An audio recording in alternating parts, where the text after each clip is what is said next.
Okay, మీకు వాళ్ళ కుటుంబానికి ఏదో గొడవలు ఉన్నాయి, మాట్లాడుకోండి, కూర్చొని మాట్లాడుకోండి, లేదా రౌండ్ టేబుల్ పెట్టండి. నెల్లూరు కొంచెం పెద్దరికానికి సంకేతం. నెల్లూరు లేని ముందు ఎప్పుడు లేదు. ఇలా బరి తెగించేసి మాట్లాడిన దానికి పెనాల్టీ కూడా ఆయన చెల్లించుకున్నారు. ఇట్స్ నాట్ దట్ ఆ రెండు వైపులా జరిగింది కరెక్ట్ అని నేను అంటలా. రెండు వైపులా తప్పే జరిగింది. 200 మంది మాబులాగా వెళ్ళి ఏదో బీహార్ మాదిరి వెళ్ళి దాడి చేసి ప్రశాంతంగా ఇంటికి వాళ్ళు ఎవరి ఇళ్ళకి వాళ్ళు వెళ్ళిపోయారు. అక్కడ దాకా ఎవడు తెచ్చుకోమన్నాడు? ఆ సమయంలో మరి ప్రసన్న కుమార్ రెడ్డి గారి తల్లిగారు వారి అమ్మగారు అక్కడే ఉన్నారు. ఏమన్నా అయితే ఆ పెద్దామకు ఆవిడ ఫ్రైటన్ అయిపోయింది. ఎవరు వాళ్ళ ఇంట్లో వర్క్ చేసే ఆమె అనుకుంటాను, ఫ్రైటన్ అయిపోయి మాట్లాడింది. ఒకసారి ఆమె ఏం మాట్లాడారో చూసి మీ దగ్గరకు వస్తుంది. ఏం చేస్తారమ్మా? ఏం చేశారు? ఇద్దరు చేస్తున్నారు. మమ్మల్ని చంపకుండా వదిలింది ఒక ఇది లాంటి బయటకు తోసేసారు. మొత్తం ఏడవాట పగలగొట్టి పారేసిపోయారు. ఒక 20 మంది నాకు వచ్చారు. కారుమంచి రమేష్ గారు ఆవిడ అంత ఫ్రైటన్ అయి మాట్లాడుతుంది. అక్కడ దాకా తెచ్చుకుంది ఎవరండి? మీరు కాదా? గుడ్ మార్నింగ్ సార్, వాసుదేవన్ గారు, మీకు ప్యానల్లో ఉన్న సభ్యులకు అలాగే 99 టీవీ ప్రేక్షకులందరికీ వెరీ గుడ్ మార్నింగ్ అండి. సార్, ఇప్పుడు మీరందరూ కూడా ఎంతసేపు మాట్లాడుతుంది ప్రశాంతి రెడ్డి గారి మీద వేమిరెడ్డి ఆయన ప్రసన్న కుమార్ రెడ్డి గారు చేసిన వ్యాఖ్యల గురించి, ఆ మహిళపై అలా మాట్లాడటం ఏంటి ఇది అనే దాని మీదే మీరందరూ మాట్లాడుతారు. ఖచ్చితంగా మాట్లాడతారు.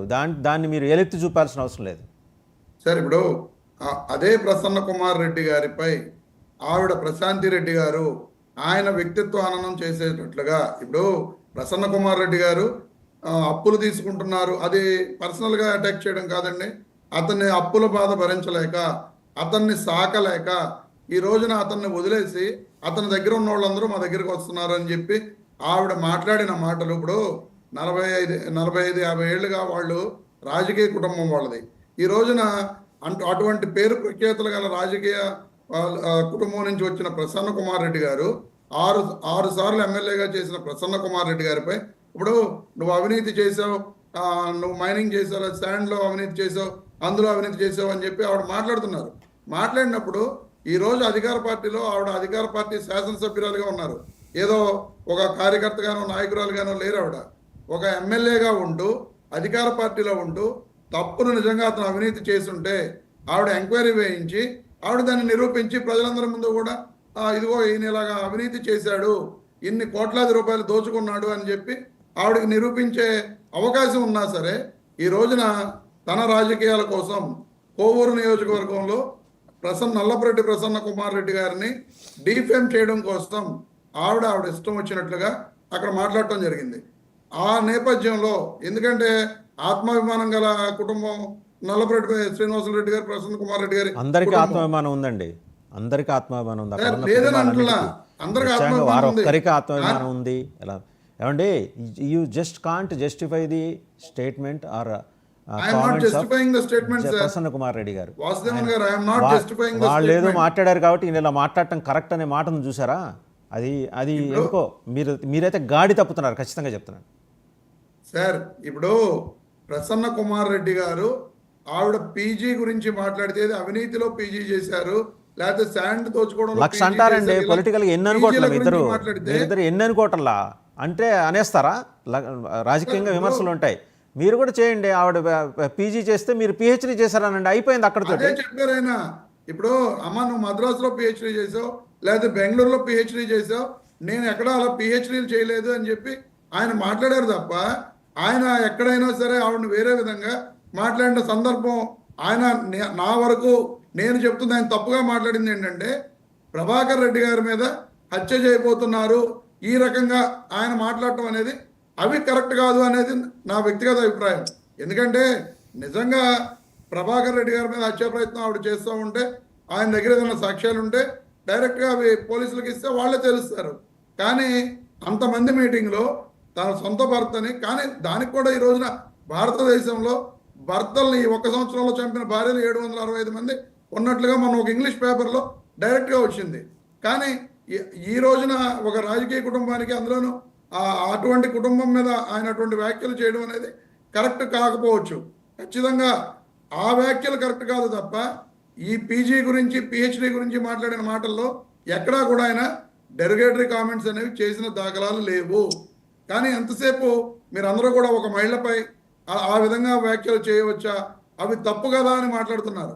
కానీ ఆ తప్పు రమేష్ గారు మాట్లాడే ముందు రమేష్ గారు ఆయన ఎంత రమేష్ బాధపడి గారు ఒక్క విషయం చెప్పనా, మీరు మీ ఓటమికి పెద్ద కష్టపడక్కర్లా.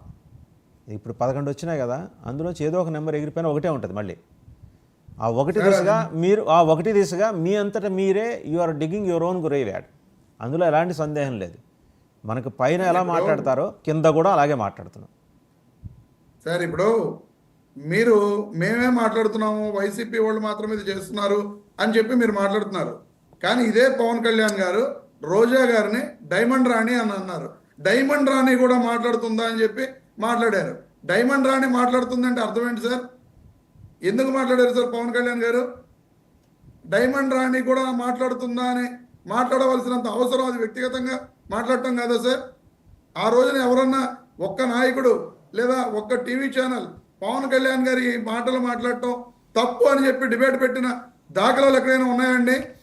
బండారు సత్యనారాయణరావు గారు రోజా గారి గురించి మాట్లాడుతూ ఎంత దారుణంగా మాట్లాడారో బ్లూ ఫిలిం లో ఆవిడ యాక్ట్ సో వాళ్ళందరూ అలా మాట్లాడారు కాబట్టి ఇప్పుడు ఈయన మాట్లాడటం కరెక్ట్ అంటారు, అంతేనా మీరు అనేది? కరెక్ట్ అని చెప్పట్లేదు, నేను చెప్తుంది అదే. ఆ మాట్లాడేటానికి వచ్చిన నేపథ్యం ఏంటి? కానీ బండారు సత్యానందరావు గారు మాట్లాడటానికి పవన్ కళ్యాణ్ గారు మాట్లాడటానికి ఎంత తేడా ఉంది? ఆవిడ రాజకీయంగా విమర్శలు చేస్తే, వాళ్ళు రాజకీయంగా విమర్శలు చేస్తే, వీళ్ళు పర్సనల్గా టార్గెట్ చేస్తూ రోజా గారిని కానీ లేదా పేరు నాని గారి భార్య గురించి ఆ సీమరాజా అనేవాడు ఎంత దారుణంగా మాట్లాడాడండి. అతను వెళ్ళి చంద్రబాబు నాయుడు గారితో ఫోటోలు దిగుతాడు, చంద్రబాబు నాయుడు గారు అతనికి ఆశ్రయం ఇస్తాడు. అటువంటి వ్యక్తి మీద ఈ రోజు వరకు కేసులు కట్టిందండి ఈ కుటుంబ ప్రభుత్వం.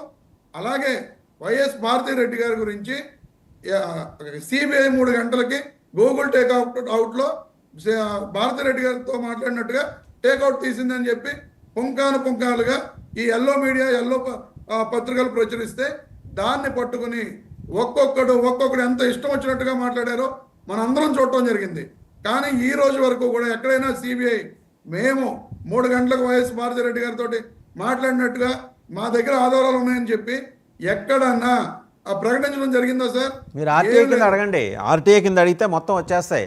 ఆర్టీఐ వాళ్ళు ఇస్తారు, సిబిఐ వాళ్ళు ఇస్తారు. మీకు అది చేత కాదు, మీరు అడగరు. మీరేంటంటే ఇంకా మిడివల్ ఏజెస్ నుంచి బయటికి రాలా, మధ్యయుగాల నుంచి బయటికి రాలా. మీ ఎక్కడ మీ యాటిట్యూడ్లో కానీ మీరు 10 ఏళ్ల తర్వాత కూడా, పార్టీ పుట్టిన 10 ఏళ్ల తర్వాత కూడా మీరు ఇంకా మిడివల్ ఏజెస్ దగ్గర ఆగిపోయారు, మధ్యయుగాల దగ్గర ఆగిపోయారు. Be organized. ఒకసారి ప్రసన్న కుమార్ రెడ్డి గారు ఏం మాట్లాడారో చూసి సజ్జా అజయ్ గారి దగ్గరికి వెళ్దాం. ప్రసన్న కుమార్ రెడ్డి గారు మాట్లాడి చూద్దాం. రేణుగుంట దగ్గర మెస్లో పిహెచ్డి నేర్చుకున్నాం, తిరుపతిలో పిహెచ్డి నేర్చుకున్నాం, బెంగళూరులో పిహెచ్డి చేశావు, హైదరాబాద్లో పిహెచ్డి చేశావు, మెడ్రాస్లో పిహెచ్డి చేశావు, చివరకు మాగుంటలో కూడా పిహెచ్డి నేర్చుకున్నాం. అది ఏంటో పిహెచ్డి అనేది మీరు అర్థం చేసుకోండి, చాలా పెద్దది. అప్పులు తెచ్చుకుంటున్నాడు ఫోన్లు చేసి అన్నాడు. ఎస్, అప్పులు చేసే దాంట్లో ఉన్న మజా దీంట్లో ఉంటుంది. తెస్తాం, అవసరమైతే తెస్తాం.